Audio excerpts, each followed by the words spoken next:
8वें अध्याय का 20वां श्लोक। अध्याय 8 का श्लोक नंबर 20। इस संबंधित प्रश्न थे। एक तो पितृभाव ऐसे कहा हुआ है, तो कितने सितारों के लिए, कितनों के लिए कहा है। वैसे तो जो क्लैरिफिकेशन हमने वीसीडीज में सुना उसमें बाबा ने स्पष्ट किया था कि 2.25 लाख, 2.25 लाख ऐसे माता और पिता अलग अलग। और श्लोक में जो शब्दांकन आया है वो इस प्रकार है। सृष्टि वृक्ष 4.5 लाख असल सूर्यवंशी चैतन्य सितारों का पितृभाव है। दूसरा प्रश्न ये पूछा है इस श्लोक संबंधित 9 लाख सितारों का विवरण किस प्रकार बताया है इसमें। तो यहाँ जो नीचे फुटनोट है उसमें बताया है आकाशीय 9 लाख जड़ सितारों मानिंद धरती के बीज रूप पितृभावी दिन के 4.5 लाख अतीन्द्रिय सुख वाले वैकुंठ के कलातीत चैतन्य सितारे हैं, जिनमें 16 कला सतयुगी कृष्णचंद्र जैसे 4.5 लाख रात्रि के मातृभावी भी मिल जाते हैं। तो इसी संबंधित ये पूछा था दिन के सितारे और रात के सितारे अर्थात किनके लिए ये बात बोली हुई है। तो जैसे कि वीसीडी पॉइंट्स में हमने इस बात को सुना है, दिन के सितारे जिनके लिए तो खास बोला है कि वो सूर्यवंशी आत्माएं हैं। तो ये जो दिन के सितारे हैं वो अपने आप को प्रत्यक्ष नहीं करते हैं, बल्कि परमात्मा बाप को प्रत्यक्ष करने में ही लगे रहते हैं। अपनी रोशनी को वो सूर्य में पूरा मर्ज कर देते हैं। इस हिसाब से जो बीजरूप आत्माएं हैं, जो श्लोक में भी इस बात का शब्द उल्लेखित है, बीजरूप रुद्र गणों का, तो ये बीजरूप आत्माएं हैं जो 4.5 लाख असल सूर्यवंशी है, जो चैतन्य दिन के सितारे कहे गए हैं।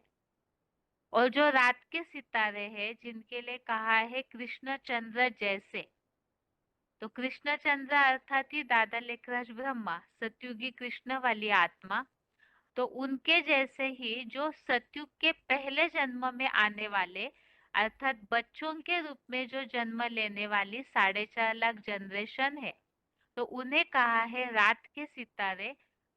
और उन्हें कृष्ण अर्थात ब्रह्मा माँ है, तो वो मातृभावी सितारे है।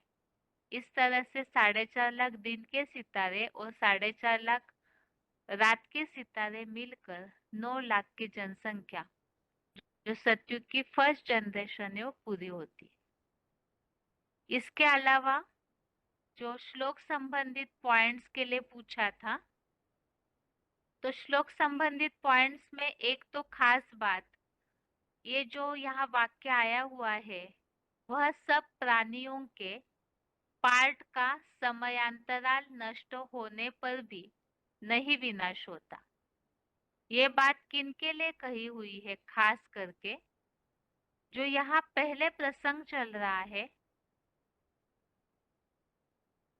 उस अदर्शनीय देवात्माओं से भी प्रबल जो अदर्शनीय बीज रूप रुद्रगणों का दूसरा प्राचीनतम भाव है। तो जो बीज रूप रुद्रगण है जिन्हें 4.5 लाख असल सूर्यवंशी पितृभाव वाले सितारे बताया है, तो उनका सब प्राणियों के नष्ट होने पर, इस सृष्टि पर जितने भी प्राणी हैं विनाश काल में और नष्ट होने पर भी ये 4.5 लाख जो बीज रूप रुद्रगण है, जो दिन के सितारे हैं, इनका विनाश नहीं होता। और इस संबंधित ही जो हमने वीसीडी का पॉइंट सुना है, तो ये बात यहाँ इसीलिए वीसीडी के पॉइंट हमें याद रखने चाहिए ताकि हम श्लोक को सही रीति से किसी को भी समझा सके। श्लोक में जो वाक्यांश आया हुआ है, यह स सर्वेषु भूतेषु नश्यत्सु न विनश्यति, अर्थात सारे प्राणी नष्ट हो जाए दुनिया के, लेकिन जो बीजरूप आत्माएं हैं उनका विनाश नहीं होता है। तो इसका प्रूफ हमें देना पड़ेगा कि उनका विनाश नहीं होता है, हो कैसे। इसके लिए जो VCD 1241, VCD 1241, ये पॉइंट इसका हमने सुना था। ऐसे तो कई सारे VCDs में इस संबंधित बातें बताई हुई है। ये तो एक ही हमने पॉइंट जो श्लोक संबंधित सुना, इसमें बाबा ने एक उदाहरण दिया था। जैसे गुजरात में भूकंप आया था 2001 में, तो उस समय तो भूकंप में तो सब कुछ तितर बितर हो जाता है, क्षत विक्षत हो जाता है, ऐसे बाबा ने बोला। तो उस समय भी ऐसे भी कई लोग निकल आए, कई बच्चे। कई महीनों के बाद ऐसे देखने में आया कि वो बच्चे पूरे सुरक्षित निकल आए, उन्हें खरोच भी नहीं आई, जबकि वो मलबे के बीच फंसे हुए थे। तो इसी तरह से एक खास प्रूफ है कि जब बच्चों के लिए, वो तो कई ऐसे छोटे बच्चे हैं जो अपनी जान बचाना है ये भी उन्हें पता नहीं होता है, तो ऐसे समय में भी वो बच्चे बच जाते हैं। तो ठीक इसी प्रकार से ये जो दुनिया का महाविनाश होता है, इस समय तो सबके शरीर, सब प्राणी उस अंत काल में नष्ट हो जाते हैं। लेकिन उसके बावजूद भी जिन्होंने ज्ञान योग का पुरुषार्थ किया है, तो ऐसी आत्माएं भले ही और प्राणियां नष्ट हो जाए, शरीर छोड़ दे, लेकिन संगम युग के अंत में जिन्होंने अपने आप को ज्ञान जल से सात्विक बनाया है, तो उनकी जीवन रहने की कुछ गुंजाइश बाकी रहती है। तो वो है 4.5 लाख आत्माएं। वो 4.5 लाख आत्माएं कोई ना कोई प्रकार से विनाश काल में भी ज्ञान योग के पुरुषार्थ से ऐसा वाइब्रेशन उनका पावरफुल होता है कि वो सेफ रह जाते हैं। अब कुछ ना कुछ अगर शरीर में थोड़ी बहुत टूट फूट हो जाती है, जैसे बताए कि उनके विकर्मों के कारण कईयों के शरीर जो है वो बर्फ में दब जाते हैं, जाम हो जाते हैं, तो उसमें सुरक्षित तो जरूर रहेंगे। और यही है कि जब बाद में बर्फ से उठने के बाद उस शरीरों में जो कमी है, तो उसके लिए बताया कि वो टूट फूट जो है, जिनके शरीर सेफ न रहने का कारण उन्होंने ऐसा पुरुषार्थ नहीं किया है, तो वो शरीर सारे टूट फूट हो जाते हैं। और बाकी जो 4.5 लाख है वो आत्माएं सेफ बची रहती है। तो इस तरह से ये यहाँ जो श्लोक में उल्लेख आया है, प्राणियों के नष्ट होने पर भी ये जो बीजरूप आत्माएं हैं उनका विनाश नहीं होता है। और ऐसे ही दिन और रात की सितारे के लिए तो अभी अभी हमने ये पॉइंट सुना ही कि जो दिन के सितारे अपने आप को मर्ज करते हैं वो असल सूर्यवंशी है, और जो 4.5 लाख दिन के सितारे हैं वही संगमयुगी स्वर्ग में भी जो कलातीत वैकुंठ है, तो उसमें अतीन्द्रिय सुख प्राप्त करने के निमित्त भी बनते हैं। इसके अलावा चौथे अध्याय के श्लोक, एक प्रश्न इसमें यह पूछा था चौथे अध्याय के पहले श्लोक में ही कि भगवान ने चौथे अध्याय में ये प्राचीन योग की शिक्षा के बारे में बताना क्यों शुरू किया।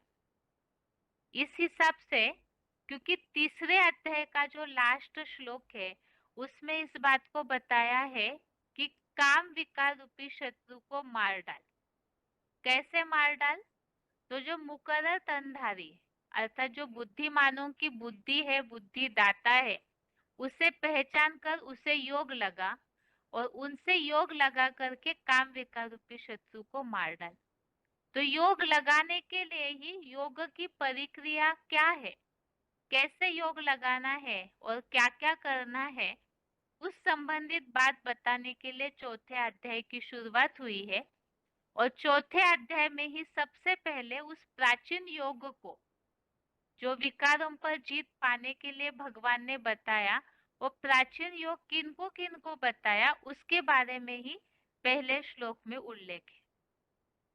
इस संबंधित ये प्रश्न पूछा था कि किस परंपरा से किनको किनको इस प्राचीन योग की शिक्षा दी है, तो चौथे अध्याय का पहला श्लोक ही है श्री भगवान उवाच इमं विवस्वते योगं प्रोक्तवान् अहं अव्ययम् विवस्वान् मन्वे प्राह मनुरिक्ष्वा कवे ब्रवीत। निराकार सदाशिव ज्योति स्वरूप अर्थात परमपिता शिव ने यह अविनाशी ऊर्जा रूप योग कल्प पूर्व भी जर्जरी भूत बुद्धि अर्थात कलयुगांत में जब जर्जरीभूत हो जाती है बुद्धि तो विवस्वत चैतन ध्रुव तारा हीरो को संगम युग में प्रविष्ट होकर कहा था। इस संबंधित ये प्रश्न पूछा था कि मैंने पहले है ज्ञान सूर्य को दिया है, इस संबंधी श्लोक में क्या बात आई है? तो यही बात आई है कि अविनाशी योग पहले विवस्वत को कहा था। विवस्वत में मनुआ को कहा और मनुआ ने अपने कामेच्छाधारी पुत्र इक्ष्वाकु को कहा। दूसरा प्रश्न ये पूछा था मुकर्रर तनधारी के लिए यहाँ श्लोक में आए हुए शब्द बताइए। तो विवस्वत चेतन ध्रुव तारा हीरो पार्टधारी। दूसरा प्रश्न ये पूछा था सूक्ष्म शरीरी ब्रह्मा के लिए श्लोक में क्या बात आई है? तो उनके लिए ये जो दूसरा नाम आया है मनुआ और ऋषभ रूप बैल बुद्धि। आगे दूसरा श्लोक, इस श्लोक संबंधित ये प्रश्न पूछा था आज की दुनिया की जो स्थिति है प्रजा के ऊपर प्रजा का राज्य, जिसके कारण सामाजिक व्यवस्था नहीं बन पाती है, तो इसका मूल कारण क्या है? किस कारण से इतनी कोशिश के बावजूद भी गवर्नमेंट सफल नहीं हो रही है? तो ये तो समस्या हो गई सामाजिक, और इसका समाधान यहाँ चौथे अध्याय के दूसरे श्लोक में है। एवं परंपरा प्राप्तम इमं राजर्षयो विदु स काले नेह महता योगो नष्ट परंतप। इस प्रकार परंपरा से प्राप्त इस प्राचीन योग को विक्रमादित्य आदि दाढ़ी मूंछ वाले विकारी राजर्षियों ने द्वापर में जाना। हे शत्रुतापक, वह योग 2500 वर्षीय विदेशी विधर्मियों और हिंसक दैत्यों के द्वापर युगी काल से ही यहाँ पापी कलयुग में पूरा नष्ट हो गया है। तो भगवान ने जो राजयोग की शिक्षा द्वारा राजयोग की पढ़ाई पढ़ाई थी वो तो द्वापर युग से नष्ट होते होते कलयुग में पूरा ही नष्ट हो गया। तो प्रजा के ऊपर प्रजा का राज्य जो है वो अनलॉफुल अनराइटियस राज्य है। अनेकों हाथों में सत्ता जाने से, अनेक मत मतांतरों में सत्ता फंसने से कहीं भी कंट्रोलिंग पावर सही रहती नहीं। तो इस कारण से ही जैसे कि नीचे फुटनोट में यहाँ लिखा हुआ है कि प्रजा के ऊपर प्रजा का राज्य पराधीन राज्य है, जो कि वो भिखमंगों का राज्य है। क्योंकि अनेक हाथों में सत्ता जाने सब तो स्वार्थी है, और स्वार्थ के कारण वो अपनी ओर ही ज्यादा ध्यान देते हैं, तो प्रजा का ये बुरा हाल होता है कि भिखमंगा राज्य स्थापित हो जाता है। दूसरा प्रश्न ये पूछा था कि ये भगवान ने सिखाया हुआ प्राचीन योग कब से नष्ट होना शुरू हुआ, और इसके लिए श्लोक में आया हुआ वाक्य, तो श्लोक में आया है स काले नेह महता योगो नष्टः परंतप। वो योग द्वापर युग से ही नष्ट होना शुरू हुआ और कलयुग में आकर के पूरा नष्ट हो जाता है। अगला श्लोक तीसरा, इस संबंधित प्रश्न ये पूछा था प्राचीन योग की क्या महिमा यहाँ श्लोक में बताई है? तो प्राचीन योग की महिमा यही बताई है कि यह निश्चय ही श्रेष्ठतम त्रिकालदर्शिता का रहस्य है, और इसके लिए श्लोक में आया हुआ शब्द है उत्तमम रहस्यम। यह ही श्रेष्ठतम रहस्य है। तो एतत् हेतम ही उत्तमम रहस्यम। दूसरा प्रश्न ये पूछा था इस श्लोक संबंधित कि भगवान ने आकर के अर्जुन को ही पहले ज्ञान क्यों दिया। दूसरा प्रश्न ये पूछा था जो जितना अव्यभिचारी भक्ति करते हैं उनको अव्यभिचारी ज्ञान मिलता है। तो ये दोनों का एक ही जवाब है। जो अर्जुन भक्त भी है और सखा है। इस कारण से ही वह परम प्रसिद्ध प्राचीन कल्प पूर्व का योग मैंने आज तुझको कहा, अर्थात अर्जुन को बताया। तो जो भी नंबरवार अर्जुन है, भक्त है, अर्थात ही जो श्रद्धावान है, भक्तिवादी है, तो उन्हें ही ज्ञान मिलता है। जो श्लोक संबंधित रेफरेंस श्लोक हमने देखा था, चौथे अध्याय का 39वां श्लोक, जिसमें यह बताया है कि श्रद्धावान जो है वही ज्ञान लेता है। तो भक्त जो है श्रद्धा भावना वाले होते हैं, तो उन्हें ही यह ज्ञान जब परमपिता सृष्टि पर आते हैं तो पहले मिलता है। और चौथा श्लोक, इस श्लोक संबंधित ये प्रश्न पूछा था कि अर्जुन को किस कारण से प्रश्न निर्माण हो रहा है, ऐसी कौन सी बातें हैं जो अर्जुन को विपरीत लग रही है। ये चौथा श्लोक है। अर्जुन उवाच अपरम भवतो जन्म परम जन्म विवस्वतः कथमेतत् विजानीयाम त्वमादो प्रोक्तवानिति। त्रिनेत्री ज्ञान सूर्य विवस्वत का जन्म परम पूर्व काल कल्प के आदि में, और आपका जन्म कलयुगांत बाद में अब है, तो आपने चतुर्युगी के आदि काल में हुआ ऐसे कहा, यह कैसे मानो। तो यहाँ दो बातें आई। एक तो विवस्वत का जन्म कल्प के आदि में हुआ और भगवान का जन्म कलयुगांत में, तो ये दो बातें अलग अलग है ऐसे अर्जुन को लग रहा है। ये तो श्लोक में बताई हुई बातें है और इसका रहस्य हम समझते हैं। जहाँ कल्प की आदि नए युग की शुरुआत होती है, तो कल्प के अंत के साथ साथ ही होती है। बीच का जो संगम का पीरियड है, वहां ही भगवान आकर ज्ञान समझाते हैं। तो अर्जुन को इस बात का रहस्य पता नहीं, इस कारण से क्योंकि सृष्टि चक्र का ज्ञान आज के मनुष्यों में नहीं है, तो इसीलिए इस बात में लोग मूंझ जाते हैं। इस तरह से आज के टेस्ट में पूछे हुए प्रश्नों के ये उत्तर हुए। इसके साथ ही आज के लिए गीता क्लास यहाँ तक ही। ओम शांति।